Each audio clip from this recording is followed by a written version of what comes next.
মৌলের ধারণা আমরা এখন এটা পড়ব। স্যার কে জানি কল দেয়। আচ্ছা সেটা সমস্যা নাই। দেখো মৌলের ধারণা আমরা এটা এখন পড়বো। এইটা ধারণা পাবো কিভাবে? দেখো ধরো না মানে আমরা যেগুলো এই পর্যন্ত পড়ছি, আমরা জানি পটাশিয়ামের আপেক্ষিক পারমাণবিক ভর কত, অনেকেই জানা, বলতো কত? পটাশিয়াম 35.5।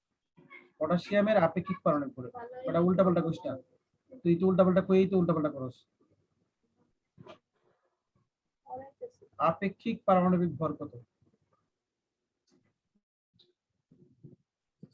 কে বলতে পারবা? যে বলতে পারবা সেই বলো। পটাশিয়ামের হচ্ছে 39। তুমি যেটা বলছো সেটা কি জানো? 39। হ্যাঁ স্যার ক্লোরিনের হচ্ছে ক্লোরিন স্যার। ক্লোরিনের হচ্ছে 35.5।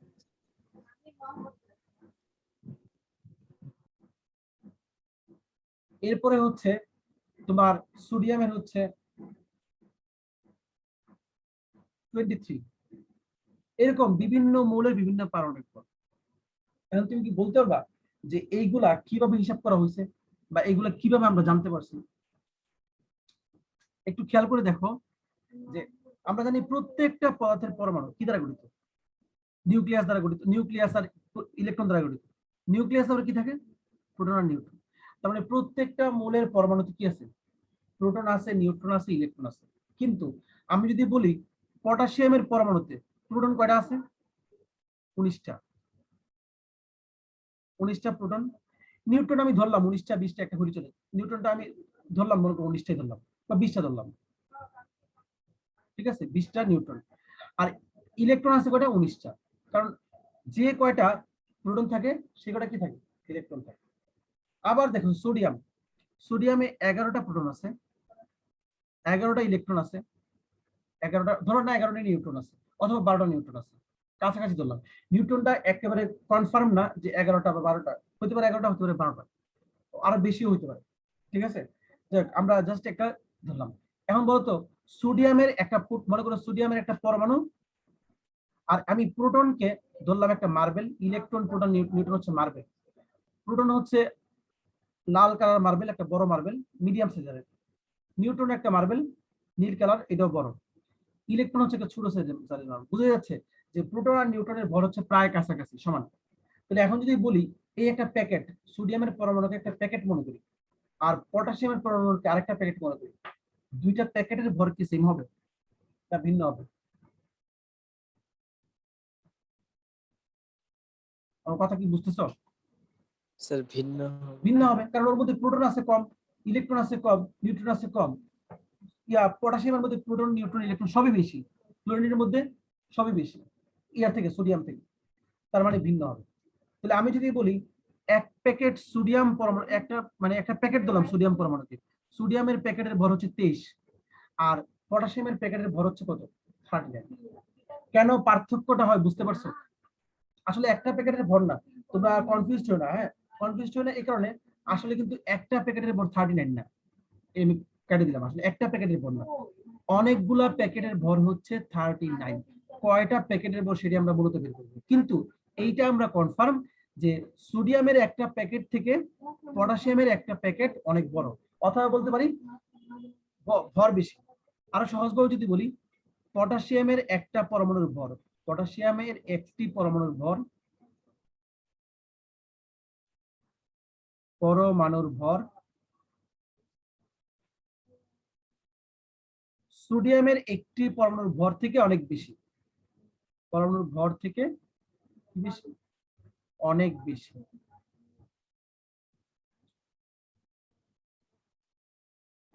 কিন্তু এই দুইটাই এত কম তুমি কোনোটাই মেজার করতে পারবে না। মেজার করতে পারবা কিভাবে? দেখো আমি যদি বলি সোডিয়ামের একটি পরমাণুর ভর কত, তুমি তখন কি করবা?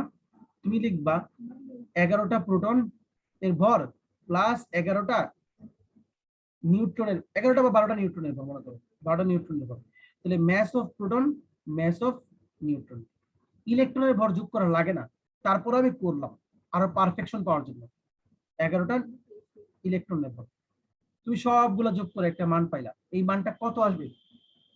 ইচ্ছা করলে এখনই করে দেখতে পারো। খুব কম একটা মান আসবে, খুব ক্ষুদ্র একটা মান আসবে।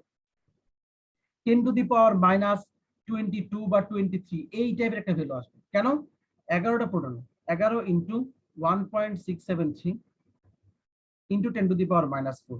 আমরা কিন্তু প্রত্যেকটা প্রোটনের ভর জানি -24। নিউটনের ভর হচ্ছে 12 ইন্টু 1.675 ইন্টু 10 টু দি পাওয়ার -24। ইলেকট্রনের ভর তো আরো কম। কত সেটা? সেটা একেবারে 9.11 ইন্টু 10 টু দি পাওয়ার -28। এগুলো সব কোন এককে জানো? গ্রাম এককে। কোন এককে নিচ্ছি আমরা? ভরগুলা গ্রাম। তো তুমি বুঝতেই পারছো কত কম।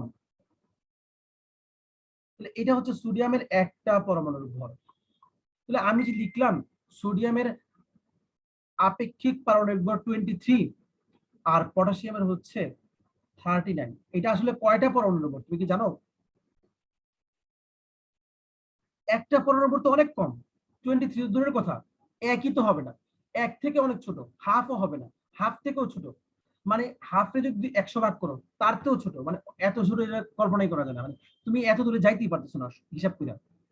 তোমার যে নর্মাল হিসাব, আমরা যে নর্মাল হিসাব করি একটা বস্তু আর একটা বস্তুর কত গুণ ছোট, এর থেকেও অনেক ছোট। এটা তো সায়েন্টিফিক হিসাবে আমরা দেখছি -28 -24। একটা সংখ্যার উপরে 10 টু দি পাওয়ার -24 থাকার মানে জানো? নরমালি এটার মানে হচ্ছে 1/10 টু দি পাওয়ার 24। এর মানে যদি কেউ 1 কে ভাগ করে 1 দিয়ে 2400 এত বড় একটা সংখ্যা দিয়ে ভাগ করে, তাহলে সেটা কত গুণ ছোট কেউ বলতে পারবে?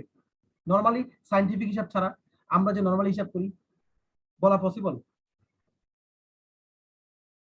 মানে কেউ যদি তোমারে বলে, তুমি একজন স্টুডেন্ট, তোমার না প্রশ্ন স্যার, করছে, পসিবল তোমার না। একজন প্রশ্ন করছে, আচ্ছা বলো তো যে ইলেকট্রনের ভর তুমি সাধারণ হিসেবে আমার বুঝাও।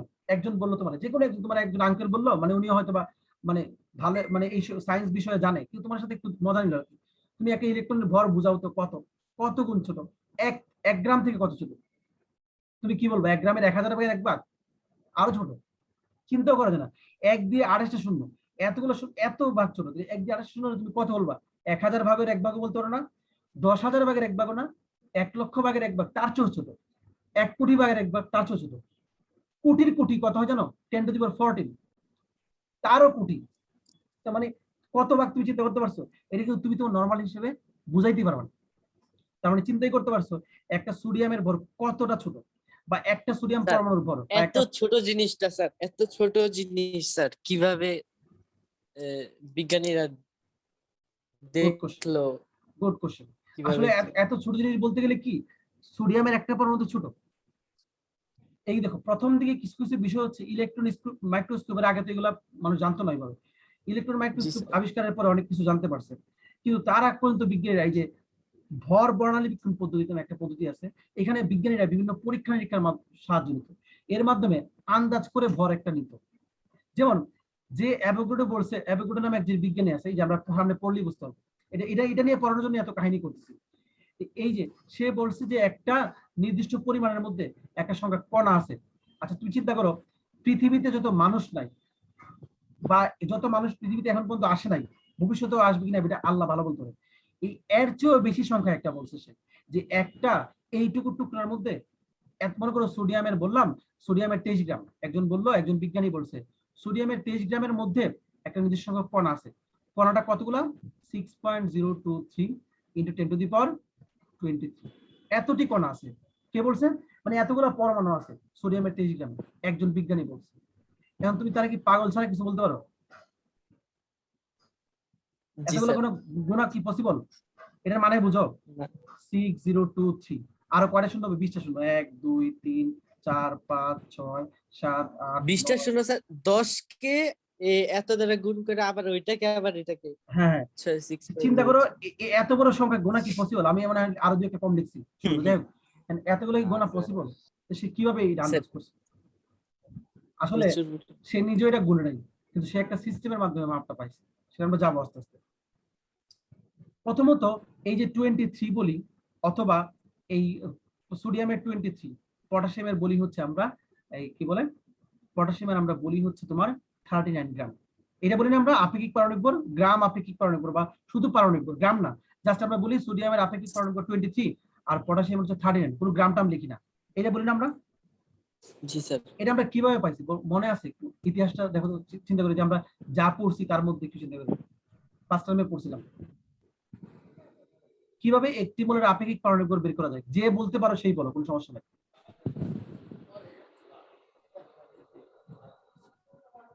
সোডিয়ামের আপেক্ষিক পারমাণবিক ভর আমরা কিভাবে বের করছি? কোনো আইডিয়া আছে? স্যার নাইট্রোজেন 12 না 13, না না না, কার্বন 12। মনে করো কার্বন 12 হ্যাঁ, আইসোটোপের। সোডিয়ামের একটি পরমাণুর ভর কি করছো তুমি? সোডিয়ামের একটি পরমাণুর ভর নিছো, একটি পরমাণুর ভর, একটি পরমাণুর ভর। তখন কিন্তু বিজ্ঞানীরা ক্যালকুলেশন করতে পারেনি। ভর বর্ণালী বীক্ষণ পদ্ধতি নামে একটা পদ্ধতি আছে, ওই পদ্ধতিতে বের করছে। কিন্তু মোস্টলি নিউট্রন ইলেকট্রন আবিষ্কার করলো, সরি প্রোটন, ভুল বলতেছি, পারমাণবিক সংখ্যা। মোস্টলি যখন পারমাণবিক সংখ্যা আবিষ্কার করছে তখন আমরা জেনে গেছি সোডিয়ামের পরমাণুতে 11টা প্রোটন আছে আর তার 11টা ইলেকট্রন আছে। আর নিউট্রন কাছাকাছি বলা যায় 11 বা 12। তখন হিসাব করে না হয় তুমি হিসাব করে গাণিতিক হিসাবের মাধ্যমে তখন বের করতে পারছো সোডিয়ামের একটি পরমাণুর ভর। কিন্তু তার আগ থেকে কিন্তু আমরা সোডিয়ামের একটি পরমাণুর ভর বের করছি কিভাবে? এটা হচ্ছে ভর বর্ণালী বীক্ষণ পদ্ধতি। এটা অন্য একটা পদ্ধতি, এই সম্বন্ধে আমরা আরো বড় হলে জানতে হবে। জাস্ট ধারণা করি, আমরা জাস্ট এতটুকু বুঝি যে বের করছি। কিন্তু সোডিয়ামের একটি পরমাণু ভর, তারে আমরা ভাগ করছি কি দিয়ে? একটি কার্বন, পৃথিবীতে সবচেয়ে হালকা বস্তু হচ্ছে হাইড্রোজেন, কিন্তু হাইড্রোজেনের আবার 12, মানে হাইড্রোজেনের 12 গুণ হচ্ছে কার্বন, আর কার্বন হচ্ছে পৃথিবীতে সহজলভ্য। তাই এটা করা হয়েছে কি, একটি কার্বন 12 আইসোটোপের 1/12 অংশের ভর, এটা দিয়ে ভাগ করছি। ভাগ করার পর আমরা ফলাফল পাইছি 23, তাই না? এইভাবে আমরা সোডিয়ামের আপেক্ষিক পারমাণবিক ভর বের করছি, পটাশিয়ামের আপেক্ষিক পারমাণবিক ভর বের করছি, প্রত্যেকটা মৌলের আপেক্ষিক পারমাণবিক ভর বের করছি এটা দিয়ে। আর এই যে এটার মান কত জানো? এটার মান হচ্ছে, এই সবচেয়ে হালকা বস্তু পৃথিবীতে, 1 পয়েন্ট, বস্তু বললে ভুল হবে, একটা কণা আর কি, যাই হোক, একটা পরমাণু 1.66 × 10⁻24 এত গ্রাম। সবচেয়ে হালকা কণা হচ্ছে এইটা। এইটা দিয়ে ভাগ করলে এইটার যত গুণ, তার মানে আমরা বলতে পারি সোডিয়ামের একটা পরমাণুর ভর হচ্ছে একটা কার্বন 12 আইসোটোপের ভরের কত গুণ? 23 গুণ। এই কারণে ভাগ করলে কত আসছে? 23। কথা কি বুঝতে পারছো? Yes sir. এইভাবে করে আমরা পটাশিয়ামের আপেক্ষিক পারমাণবিক ভর 39 বের করছি, অক্সিজেনের 16 বের করছি, নাইট্রোজেনের 14 বের করছি। খুব ভালো কথা। এই পর্যন্তই তো আমাদের সীমাবদ্ধ ছিল, আমরা এতদিন যা পড়ছি। এখন আরেকজন বিজ্ঞানী এসে বলতেছে কি, তুমি যে অনুপাতটা পাইছো অথবা যে আপেক্ষিক পারমাণবিক ভরটা পাইছো, এই 23, 39, 16, 14 যা পাইছো, তার সঙ্গে যদি তুমি গ্রাম ব্যবহার করো, কি ব্যবহার করো? একটা গ্রাম একক ব্যবহার করো সবার সঙ্গে, তাহলে এখন যদি বলি তাহলে স্যার প্রতিটাতে স্যার একই সংখ্যক কণা থাকে কণা না থাকবে। স্যার? হ্যাঁ, তুমি যদি গ্রামে প্রকাশ করো তাহলে 23 গ্রাম সোডিয়ামের মধ্যে সোডিয়ামের যতগুলো কণা আছে, 39 গ্রাম পটাশিয়ামের মধ্যে পটাশিয়ামের ততগুলো কণা আছে। একজন বলতেছে, দাবি করতেছে এটা হবেই। 16 গ্রাম অক্সিজেনের মধ্যে অক্সিজেনের ততগুলো কণা আছে। 14 গ্রাম নাইট্রোজেনের মধ্যে, মানে যার আপেক্ষিক পারমাণবিক ভর যত, তত গ্রামের মধ্যে একটা নির্দিষ্ট সংখ্যক কণা আছে, যেটাকে আমরা বলতেছি। এইটাই বের করছে বিজ্ঞানী অ্যামেদিও অ্যাবেকোটি, এবং সেই সংখ্যাটা সে বলে দিচ্ছে কি জানো? 6.023 × 10⁻23 এতটি। এখন তুমি নিশ্চয়ই কেবা, ও তো ওরে বাবা মহাজ্ঞানী, যে কি এই সংখ্যা বের করে ফেলছে। সে কেন, তার যদি আরো তার হায়াত যদি আরো কি বলে 1 লক্ষ বছর দেওয়া হইতো, তাতেও মনে হয় সেই গুণা শেষ করতে পারতো না। যাই হোক, এটা জাস্ট আমি একটা ইয়ে করে বললাম আর কি। এতগুলা কণা তার পক্ষে সেটা গোনা সম্ভব হয়নি। সে করছে কি জানো? সে যেটা করছে, পৃথিবীর সবচেয়ে হালকা বস্তু না, যেটা বললাম একটু আগে, হালকা কণা বা যাই স্যার, বলি। হুম, স্যার গোনা সম্ভব হয় নাই কিন্তু বের করে ফেলছে। কেমনে দেখো, এই দেখো, এই এটা 1.66 × এটা 10⁻24 এত গ্রাম, এইটাকে কেউ যদি ইনভার্স করে, ইনভার্স তুমি ক্যালকুলেটরে ভাগ করে দেখো, 1/1.66 × 10⁻24, এটা ইনভার্স করলে ওই সংখ্যাটা চলে আসে 6.023। সে একটা চালাকি খাটাইছে, বুঝতে পারছো? এবং তার একটা ভিত্তি আছে, তার এটার ভিত্তি আছে, এবং পরবর্তীতে এটাই ইয়ে হয়েছে যে হ্যাঁ এটা সত্য। ঠিক আছে, এটা তো কি গুণে বের করতে পারে নাই, কিন্তু স্যার এটা 10⁻24 না 23? 23। হ্যাঁ, এটা আসছে ক্যালকুলেটর দিয়ে করার পরে আসার কথা। জি স্যার, তার মানে হচ্ছে আসছে। এইটা আসলে সেই চালাকিটাই করছে, সেই গুইনা টিনা করে নাই। বুঝছো? কেউ যদি মানে সে যদি তখন দাবি করতো সে গয়না করছে তাহলে সে ভাবর মারছে, তার পক্ষে সম্ভব না গোনা। ঠিক আছে, এটা এক জি জীবনে স্যার একটা মানুষের বুঝছি। পক্ষে এত দূর গোনা সম্ভব না। বুঝতে পারছো? এই 100, 150, 200 বছরের হায়াতে গোনা সম্ভব না, সোজা কথা। ঠিক আছে, মানে স্যার গুণা অসম্ভব না। গোনাও সম্ভব না, সোজা কথা। হাত দিয়ে যে গুনবো তাও সম্ভব না। এটা বিশাল বড় একটা সংখ্যা। তুমি কোনোদিন 10,000 পর্যন্ত গুনে দেখো তো বাসার মধ্যে সম্ভব হয় কিনা তোমার একদিন? 10,000, দশ ও হাজারের আচ্ছা আচ্ছা আচ্ছা। 10,000-এর 10 গুণ হচ্ছে 1 কোটি। মানে নর্মালি যদি গুণিতে গুণ 1, সে কথার কথা বললাম। ঠিক আছে, দেখ এটা গোনা সম্ভব না। যাই হোক, এখন যেটা আমরা বলতেছিলাম, তার মানে এইটা হচ্ছে একটা নির্দিষ্ট সংখ্যা, আর এই সংখ্যাটাকে বলা হয় অ্যাভোগাড্রোর সংখ্যা। সংখ্যাটা কত? 6.023 ইন্টু 10⁻23। এখন তার মানে একজন সে দাবি করলো কি 23 গ্রাম সোডিয়ামের মধ্যে সোডিয়ামের পরমাণু আছে এতগুলা, 39 গ্রাম পটাশিয়ামের মধ্যে পটাশিয়ামের পরমাণু আছে এতগুলা, 16 গ্রাম অক্সিজেনের মধ্যে অক্সিজেনের পরমাণু আছে এতগুলা, তারপর হচ্ছে তোমার 14 গ্রাম নাইট্রোজেনের মধ্যে নাইট্রোজেনের পরমাণু আছে এতগুলা। ঠিক আছে, এইটা সে দাবি করছে। এখন দেখো, এটা হইতেই পারে কেউ যদি মনে করে 1 ডজন ডিম নে, 1 ডজন ডিম একটা থলির মধ্যে রাখে, আরেকজন যদি কি করে 1 ডজন লিচু রাখে একটা থলির মধ্যে, লিচু ছোট হয়, একজন রাখলে 1 ডজন কলা, বড় বড় কলা। ঠিক আছে, এখন বলো তো কোন থলির ভর বেশি হবে?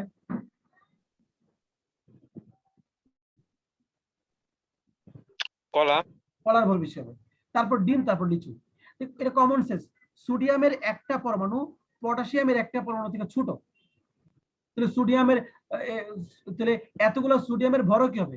এতগুলো পটাশিয়ামের ভর থেকে ছোট হবে। তাহলে এতগুলো সোডিয়ামের ভর হচ্ছে 23 গ্রাম। একই সংখ্যক পটাশিয়ামের পরমাণুর ভর হচ্ছে 39 গ্রাম। একই সংখ্যক অক্সিজেন পরমাণুর ভর হচ্ছে 16 গ্রাম। এটা কমন সেন্স। কারণ কখনো ভিন্ন মূলের পরমাণুর এতগুলো সংখ্যার ভর সেম হইতে পারে না। পারে?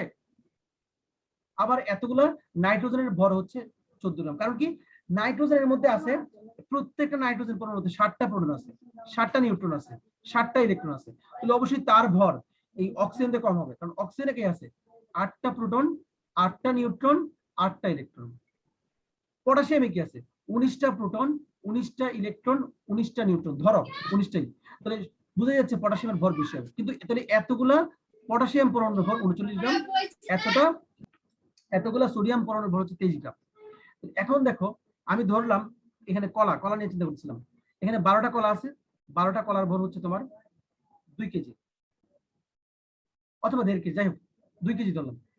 12টা ডিমের ভর হচ্ছে 1 কেজি, 12টা লিচুর ভর হচ্ছে 400 গ্রাম। এখন আমার একটু বলো, এটা তো কমন সেন্স। 12টা মানে কি বলতো? 1 ডজন না? তাহলে 1 ডজন ডিমের ভর 1 কেজি, 1 ডজন কলার ভর 2 কেজি, 1 ডজন লিচুর ভর 400 গ্রাম। ডজন কিন্তু সেম, মানে সবগুলাই কিন্তু সংখ্যায় সেম। নাম দিলাম, তুমি ডজন নাম দিছি না? ডজন, 1 ডজন বলি, তাই তো? তাহলে আমি কি বলতে পারি? এই সংখ্যাটার একটা নাম বলতে পারি। এই সংখ্যাটার নাম সে তখন দিল 1 মোল। কি দিল বলতো? প্রত্যেকটা পদার্থের 1 মোল। তার মানে 1 মোল সোডিয়াম, সোডিয়াম পরমাণুর ভর কত? 23 গ্রাম। 1 মোল, তার মানে এই সংখ্যাটার নাম দিল কি? 1 ডজন।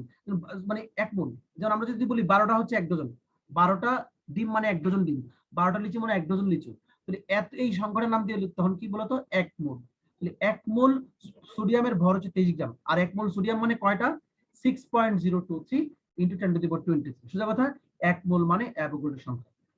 ক্লিয়ার এটা বিষয়টা যা বললাম? 1 মোল মানে জি স্যার অ্যাভোগাড্রোর সংখ্যা। মোটামুটি ক্লিয়ার। মোটামুটি ক্লিয়ার। আমি এই জিনিসটা একবার স্লো যাচ্ছি, 1 পেজে পড়ে না এখন পর্যন্ত, কিন্তু আমার কথা হচ্ছে এই জিনিসটা ক্লিয়ার হইতে হবে। ঠিক আছে, তাহলে 1 মোল মানে 23 গ্রাম, কার জন্য? সোডিয়ামের জন্য। 1 মোল পটাশিয়াম মানে 39 গ্রাম। এখন তোমার যদি কেউ জিজ্ঞেস করে 1 মোল পরমাণুর ভর কত, তুমি বলবে এটা কোনো প্রশ্নই হয়নি। কেন? কোন পরমাণু বলছে তোমার উল্লেখ করে নেই। তোমাকে বলতে হবে 1 মোল সোডিয়াম পরমাণু নাকি 1 মোল, এমন করে 1 মোল সোডিয়াম পরমাণু বললো, তখন তুমি বলবা কি? 23 গ্রাম। যদি বলে 1 মোল পটাশিয়াম পরমাণু, নির্দিষ্ট করে আগে থেকে মান দেওয়া। আগে থেকে মান দেয়া বলতে আমরা জানি, আমরা বের করছি না আপেক্ষিক পারমাণবিক ভর, আমরা অনেকগুলো জানি। এখন মনে করি এটা হচ্ছে 39 গ্রাম। এখন তোমার কেউ প্রশ্ন করলো যে ঠিক আছে, আমি 1 মোলের ভর চাই নাই, আমি চাইছি যে 6 ইন্টু 10⁻15 এতটি পরমাণুর ভর কত? চাইতে পারে না কেউ? এতটি কি পরমাণুর ভর? সোডিয়াম পরমাণুর ভর। এখন তুমি তো প্যাচে পড়ে গেলা, এটা কি প্যাচে পড়ার কিছু হইলো নাকি ম্যাথ করে বের করা যাবে? বের করা যাবে। বের করা যাবে। 1 মোল সোডিয়ামের ভর কত? 23 গ্রাম না? 1 মোল মানে কয়টা? অ্যাভোগাড্রো সংখ্যক। তার মানে আমি বলতে পারি 6.023 × 10⁻23 এতটি সোডিয়াম পরমাণুর ভর হচ্ছে তোমার ভর কত? 23 গ্রাম। সুতরাং একটির ভর কত? ঐকিক নিয়ম ছোটবেলা আমরা শিখছিলাম। একটি সোডিয়াম পরমাণু হচ্ছে 23/6.023 × 10⁻23। সুতরাং কত? 6 × 10⁻15। 6 × 10⁻15 এতটি পরমাণুর ভর কত? এটা দিয়ে গুণ করতে হবে। 23 গুণ 6 × 10⁻15 ডিভাইডেড বাই 6.023 × 10⁻23। কোন সমস্যা এটা বের করতে? পারা যাবে না? জি স্যার। তার মানে মূল বিষয়টা আমরা বুঝতে পারলে আমরা কিন্তু এটা বের করতে পারবো। এতটি পরমাণুর ভর সোডিয়াম পরমাণুর ভর কত সেটাও বের করতে পারবো, আবার এতটি সোডিয়াম পরমাণুতে কত মোল হয় সেটাও বের করতে পারবো। 1 মোল মানে কটা? 1 মোল মানে এই নির্দিষ্ট সংখ্যাটা। তাহলে এটা দিয়ে যদি এটাকে ভাগ করে দাও তাহলে কি পাবা? কত মোল হয় সেটা পাবা না? কারণ এতটায় কত মোল? এতটা হচ্ছে 1 মোল। একটাই এত, এতটাই এত। তার মানে এই সংখ্যাটাকে এই অ্যাভোগাড্রো সংখ্যা দিয়ে ভাগ করলে কত মোল হয় সেটাও বের হয়ে যাবে। এগুলো আমরা নেক্সটে করব, বাট আপাতত আমি জাস্ট একটু কনসেপ্ট দিয়ে রাখি যে এগুলো ভয় পাওয়ার কিছু নাই।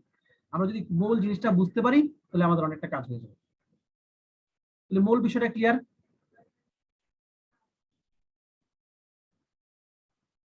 এই দেখো এখানে কিন্তু অনেকটা এই টাইপের কাজই করছে ওরা, বিভিন্ন কিছু দিয়ে বোঝানোর চেষ্টা করছে। 12টি অক্সিজেন মানে 1 ডজন অক্সিজেন, 100টি অক্সিজেন মানে হচ্ছে 1 শতক অক্সিজেন, 1000টি অক্সিজেন মানে সরি এই যে এটা মানে হচ্ছে 1000টা অক্সিজেন, তো 1000। তাই তেমনই ভাবে এতটি অক্সিজেন মানে 1 মোল।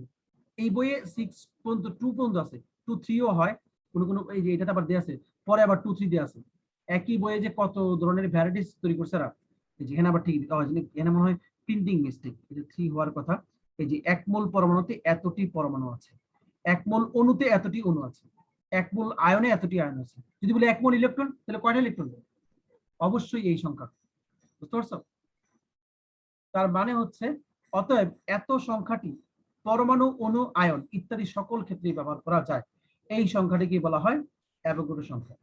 আর এই সংখ্যাকে আমরা আবার বলি 1 মোল, যার মধ্যে এতগুলা থাকে, এতগুলা সংখ্যক আয়ন থাকে বা পরমাণু থাকে বা অণু থাকে, তাকে বলা হয় 1 মোল। 1 মোল পরমাণু, 1 মোল অণু, 1 মোল আয়ন। বুঝতে পারছো? এই যে এখানে সেম জিনিস কথা বলছে। কোন পদার্থ এর যে পরিমাণের মধ্যে এতটি পরমাণু, অণু বা আয়ন থাকে সেই পরিমাণকে ওই পদার্থের কি বলা হয়? 1 মোল। তাহলে 12 গ্রাম কার্বন, এটা হচ্ছে কার্বনের 1 মোল। তাহলে 12 গ্রাম কার্বনে কয়টা আছে? এতটি কার্বন আছে। কেন? 12 গ্রাম হচ্ছে কার্বনের আপেক্ষিক পারমাণবিক ভর। কি সেটা? 12 গ্রাম কার্বন হচ্ছে কার্বনের আপেক্ষিক পারমাণবিক ভর। এটার মধ্যে কতগুলো আছে বলতো কার্বন পরমাণু? এতটি আছে। ঠিক আছে? তাহলে সংজ্ঞাটা এইভাবে বলা যায়, রাসায়নিক পদার্থের পরমাণুর ক্ষেত্রে পারমাণবিক ভরকে, পরমাণুর ক্ষেত্রে কোন ভরকে? পারমাণবিক ভরকে। এটা কিন্তু শুধু পরমাণুর জন্য হয় না, অণুর জন্য হয়। অণুর ক্ষেত্রে আণবিক ভরকে, কাকে? যদি পরমাণু হয় পারমাণবিক ভর, অণু হলে কি? আণবিক ভর। এটাকে গ্রামে প্রকাশ করলে আমরা যে পরিমাণ পাই তাকে ওই পদার্থের 1 মোল বলা হয়। বুঝতে কোনো সমস্যা হচ্ছে এটা? তার মানে অতএব 12 গ্রাম কার্বন হচ্ছে 1 মোল কার্বন। তাহলে আবার লিখতে পারি, অণুর ক্ষেত্রে বলছে না, পানি হচ্ছে একটা অণু। পানির অণুতে কি আছে? হাইড্রোজেন আছে 2টা। হাইড্রোজেনের পারমাণবিক ভর কত? 1। আছে কয়টা? 2টা। 1 × 2 প্লাস অক্সিজেন 16, এটা করলে কত আসে? 18। এটা হচ্ছে পানির আণবিক ভর। এটা কি ভর? পানির আণবিক ভর। এই 18 গ্রাম পানির মধ্যে কতগুলো অণু আছে? পানির অণু আছে এই অ্যাভোগাড্রো সংখ্যা। কথা কি বুঝতেছো? তাহলে দুই ক্ষেত্রে এই মোলটা প্রযোজ্য, পরমাণুর ক্ষেত্রে পারমাণবিক ভর, অণুর ক্ষেত্রে আণবিক ভর। এটাকে গ্রামে প্রকাশ করলে, মানে আমি যদি এর সাথে গ্রাম লাগাই দিই, 12 সঙ্গে গ্রাম ইউজ করি, যখন পটাশিয়ামের আপেক্ষিক পরমাণু 39, তার সঙ্গে যদি আমি গ্রাম ইউজ করি তাহলে যা পাই সেই পরিমাণটাই হচ্ছে কত, 1 মোল। দেখো তো কারো প্রবলেম আছে কিনা, আমি যা পড়লাম এতক্ষণ যা পড়লাম তার মধ্যে কোনো প্রবলেম আছে কিনা। এইভাবে আমরা পরমাণুরও 1 মোল ব্যবহার করতে বের করতে পারি, অণুরও বের করতে পারি। যখন 18 গ্রাম পানি হলে এটা হচ্ছে পানির 1 মোল, কতগুলো অণু থাকবে, ওই অ্যাভোগাড্রোর সংখ্যা। আবার যদি বলি সালফিউরিক অ্যাসিডের ক্ষেত্রে কত হবে, এটা H2SO4।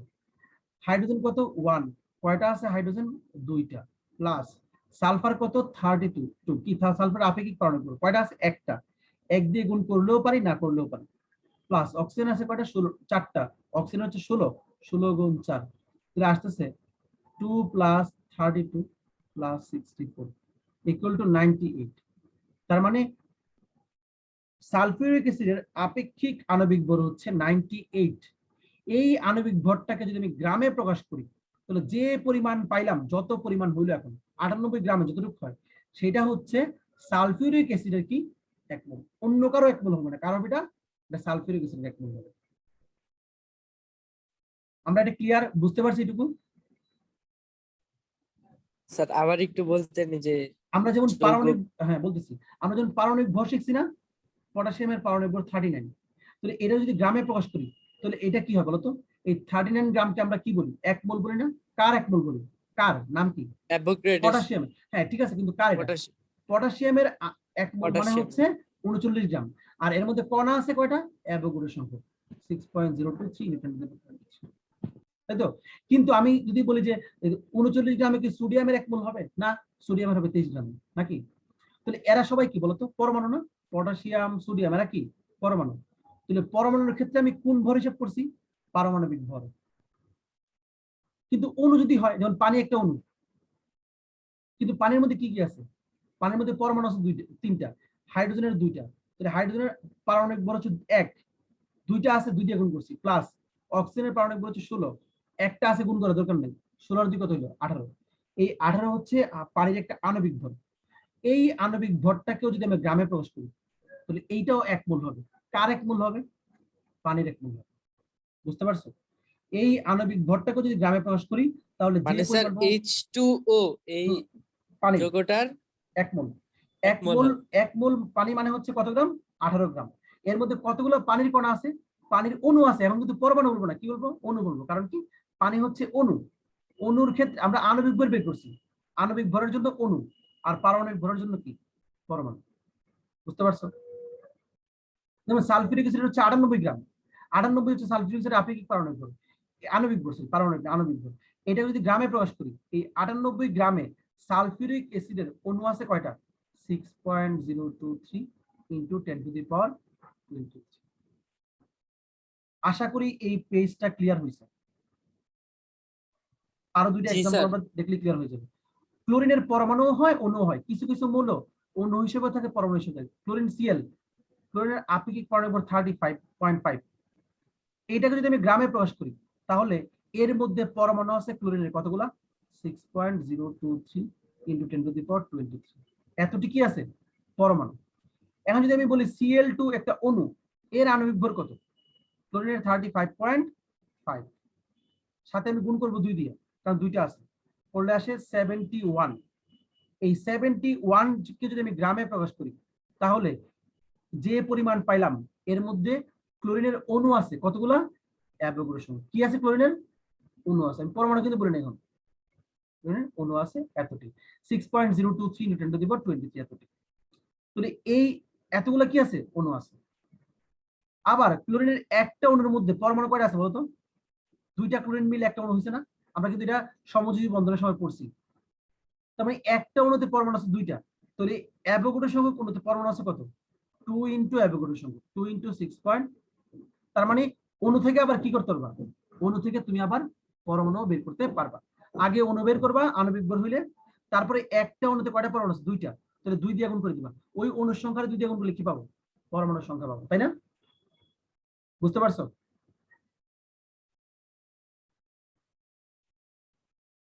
হ্যালো, মনে করো 5টা থলে আছে, এই থলেতে 3টা ডিম আছে, এই থলেতে 3টা ডিম আছে। আরেকটা থলে নিলাম, এই থলে তো 3টা ডিম আছে। And 3টা থলেতে মোট কয়টা ডিম আছে? 3 গুণ, আচ্ছা এটা একটু বাড়াই দিন, 4টা করে দিন ডিম। 3 গুণ 4 কয়টা আছে? 12টা। তাহলে এখন যদি বলি অ্যাভোগাড্রো সংখ্যক থলে আছে, থলে কয়টা আছে? থলেই আছে হচ্ছে 6.023 ইন্টু 10 টু দি পাওয়ার 23, এতটি। তাহলে একটা থলের মধ্যে কয়টা পরমাণু আছে? কয়টা ডিম আছে? 4টা। তাহলে এতগুলো থলের মধ্যে কয়টা ডিম আছে? এত গুণ 4। বুঝতে পারছো? থলেই যদি হয়ে যায় অ্যাভোগাড্রো সংখ্যক, আবার একটা থলেতে ডিম আছে বেশি 4টা করে, তাহলে এতগুলো থলেতে কয়টা আছে? এত গুণ 4। তাহলে একটা ক্লোরিন অণুতে কি আছে? স্যার স্যার থলে তো আছে মাত্র 3টা। এখন 3টা। আমি যদি বলি অ্যাভোগাড্রো সংখ্যক, আমি যদি বলি এতগুলো থলে আছে, তাহলে কয়টা ও আচ্ছা আচ্ছা। ডিম আছে? এখন দেখো ক্লোরিনের অণু বলছি আমি 71, কি বলে 71 গ্রাম ক্লোরিন। এর মধ্যে ক্লোরিনের অণু আছে কয়টা? 6.023 ইন্টু 10 টু দি পাওয়ার 23, এতটি। কিন্তু আমরা জানি একটা ক্লোরিন অণুর মধ্যে আবার 2টা পরমাণু থাকে, এরকম এই যে Cl এরকম কতগুলো আছে? এরকম আছে অ্যাভোগাড্রো সংখ্যক Cl। কিন্তু আমরা দেখতেছি একটার মধ্যে 2টা আছে আবার। তাহলে অ্যাভোগাড্রো সংখ্যক মানে কি? এতগুলা। তাহলে এতগুলোর মধ্যে কয়টা আছে? 2 গুণ এতটা। পরমাণু যদি বের করতে চাই, অণু বের করে পরমাণু বের করা যাবে পরে। আণবিক ভর থাকলে অণু বের করবো, অণু থেকে আবার অণুরে গুণ করবো পরমাণু দিয়ে, তৈরি হয়ে যাবে। কারণ একটা অণুতে কয়টা পরমাণু আছে সেটা আমার জানা থাকে। ঠিক আছে, জাস্ট আজকে আমি বেসিক কনসেপ্ট দিলাম, এই অঙ্ক সব করাবো, করালে আরো ক্লিয়ার হয়ে যাবে জিনিসটা। ঠিক আছে, এই ঘুরাই ফিরে কিন্তু আমি এক জিনিসই বোঝানোর চেষ্টা করছি। ঠিক আছে, তাহলে আজকে এতটুকু থাকুক, বোঝা যাচ্ছে?